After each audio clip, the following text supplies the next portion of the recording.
the real thing and join the many who have already chosen Plus 500. Visit Plus 500 and get started. Plus 500, it's trading with a...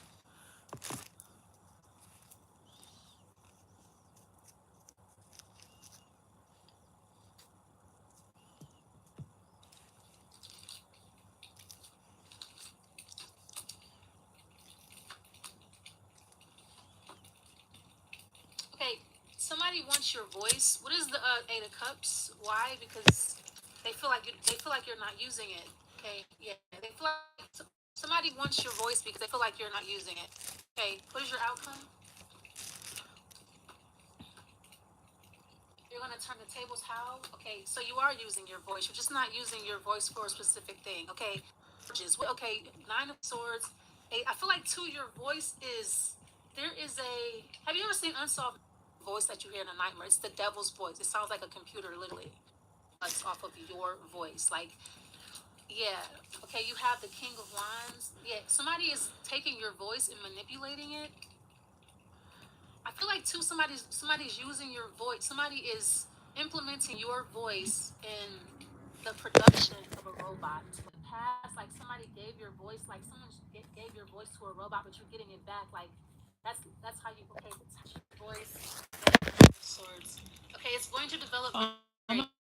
My makeup was gonna come off. I could just see this in the future. Okay, this reading does not resonate with you. I'm sorry. This is what I was getting. I wasn't getting this for you at first, but this is what came up when whoever's watching, this is what's coming up for you. Okay, so maybe you're the one that does voice manipulation. You compile people's voices and you program them into robots or something like that. All right. Hey, keep your head up and fuck it. Yeah, this is the long. I feel like today is not a good day to do readings. Just not feeling it today at all. It feels very coarse, but this is a message for you. I'll probably come back tomorrow and do them. This is not a good day to do readings with me. Got like some marijuana. Really feeling energy. Keep your head up. I don't know what that means. Hey, what is the keep your head up card? Okay, you have effort. Yeah, I feel like this is completely beside the point. This is not happening to you. Alright, I apologize. It's like I don't feel like falling. I don't want to fall asleep. That's the thing. I'm not even drunk yet, but you know, I was going to try to do readings today. Okay, you have this strength. Keep your head up about. Okay, be strong. I mean, that's literally the same thing. That's redundant. Okay, what is the strength? Come on, baby. Hey. Okay, about a Queen of Wands. Keep your head up about a fire sign. Okay, why? Because they are the star. They are you. Okay, somebody's giving your voice to a Queen of Wands, and keep your head up about that because they are the star. Well. Bop, bop, bop, bop, bop. I'm gonna try not to go to sleep, but who knows?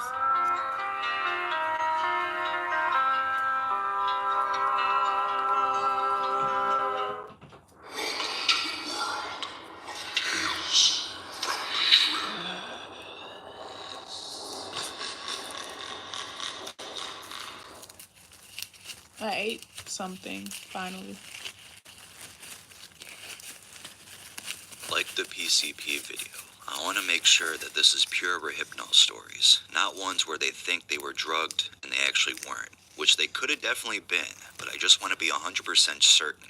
So that's why I chose these specific stories. There are many other stories on the internet where people have been drugged, but they don't say for certain if it was roofies or just an extreme amount of alcohol. Also, if you don't know what Rehypnol is, it is a trade name for flunitrazepam, a central nervous system depressant that belongs to a class of drugs known as benzodiazepines. Flunitrazepam is also marketed as generic preparations and other trade name products outside the United States. Like other benzos, Rehypnol produces sedative, hypnotic, anti-anxiety, and muscle relaxant effects.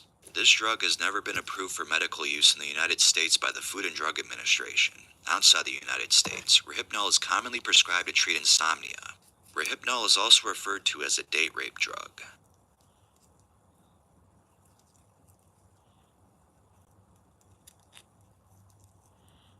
Date rape drug.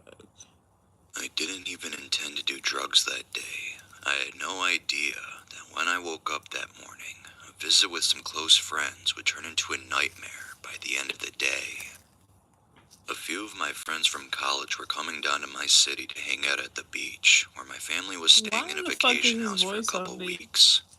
They arrived around noon, and I remember running ecstatically to greet them at their car. It was a beautiful summer day in Southern California, and I figured we would all chill around the beach area, maybe go for a drive, have lunch, just talk and catch up. One of my friends, however, was tempted by the thought of Mexico being so close by. He had the idea of buying some ketamine, which is legal in Mexico, and make a huge profit selling it at raves in California. So I agree. Why not? Let's go have lunch and some drinks in Tijuana, and then come back. Among the people present that day were several compulsive drug users. These were the people with whom I'd experimented with acid, ecstasy, speed, cocaine, and of course, marijuana and alcohol during the past school year. I mean, that's I good. should have realized that going to Mexico could be dangerous, especially if drugs are involved, crossing the border and such. But my judgment was definitely lacking during the course of this whole day. Sometimes when I'm with my friends, I feel invincible. So we drive down to TJ, park and walk across the border. One of the girls goes into a pharmacy and nonchalantly asks for several vials of ketamine. The K is put into a water bottle, diluted with water to look inconspicuous. After a little shopping and looking around, we decided to have some margaritas before we go back. The girls in the group got pretty tipsy, including me. I had probably a margarita and 2 Corona beers. Plus the waiter was oh so eager to offer us some Bitch, how I tequila feel shots right as now. well. Things seemed safe. I was having fun when the waiter offered us some pills that he said were really good with alcohol. I had heard of people using prescription muscle relaxers and painkillers with alcohol, with pleasant effects and no problems. So I figured that these pills he was offering us were something of that sort. The guy with us, who was the main druggie of the group, asked the waiter several questions before deciding that they were okay, and he would buy some for all of us. Big mistake on my part, not knowing exactly what I was taking, trusting other people to approve it, when they didn't even know what it was either, also taking any drug with alcohol. We finally leave, a bit drunk, but still sober enough to manage. This started to change, however, as we walked through the turnstiles to return to the U.S. Everything looked fuzzy, and I started to feel like I was losing control of my muscles. I turned to my friend next to me and saw her stumbling. We looked at each other, not able to focus on each other's faces, and she whispered, "I feel fucked up, like too fucked up." I felt the same way. I couldn't explain it. I'd been drunk many times before, and it never felt like this. I felt like water, just flowing along, unaware of my physical motions. That's so real to say. Like, After I'm that, fucked up. everything that I remember is very much a blur, though I do remember basically what happened. Somehow my friend who was driving was able to drive us to my favorite coffee shop. We got very lost getting there. This is somewhere I would go on a very regular basis. We got to the parking lot and I realized I had the water bottle with the ketamine in it. Being completely fucked up and stupid, I said, "I just want to see what it tastes like," and took a little sip. Seeing me do that, another friend grabbed the bottle, and pretty soon we had all taken at least a sip, some of us more. After that, it was all over. Apparently I hit the parking lot ground and was lying there, incoherent for a while. I don't really remember this. A few other people did the same. 2 of my friends went into the coffee shop and fell down. The next thing I remember is a cop trying to talk to me. I could barely see him because my vision was almost all dark. I was crying, but I don't know what I was saying to him or what he was saying to me. One of my friends said later that the cops that found us there in the parking lot were saying things to us to the effect of what disgusting, stupid idiots we were. After the parking lot scene, I have a vague one-moment memory of being in a car again. I found out later that my friend who was the driver had called a friend of his who lived in the area to pick us up and take us back to my parents' vacation house. The next thing I remember is boom, hitting the ground beach, and by the time I was able to move and get up, I realized that I had been lying down on the sand for several hours. I stumbled back to the house with the 2 girls who had been dropped off with me, and found that 2 people had gone home, and 1 was in jail. The pills that we had taken were Rohypnol, one of the most infamous date rape drugs, and I can understand now how it works for that evil purpose. We are very, very lucky that the Rohypnol didn't really kick in until we were across the border. I can only imagine what that waiter had intended to do. One of my friends had pocketed the extra pills after we took them, so he was the only one with any illegal drugs found on him. Thus, he went to jail for the night. I was so freaked out, trying to figure out how to keep this from my parents and be able to get this guy out of jail at the same time. The guilt, the regret, and the headache were unbearable. I felt weak and shaky all day. I was able to borrow my dad's car and get our friend out of jail after his mother paid the bail. He seemed terrified when we picked him up. I dropped my 3 friends off at the train station, and that was the end of our visit, which was supposed to be a regular, nice sunny day with friends at the beach.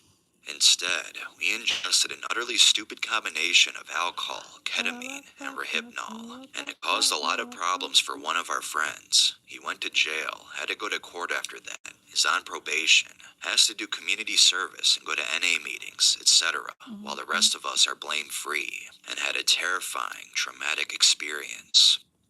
This was about a year ago. I haven't been to Mexico since. Why would you go to Mexico just to take drugs?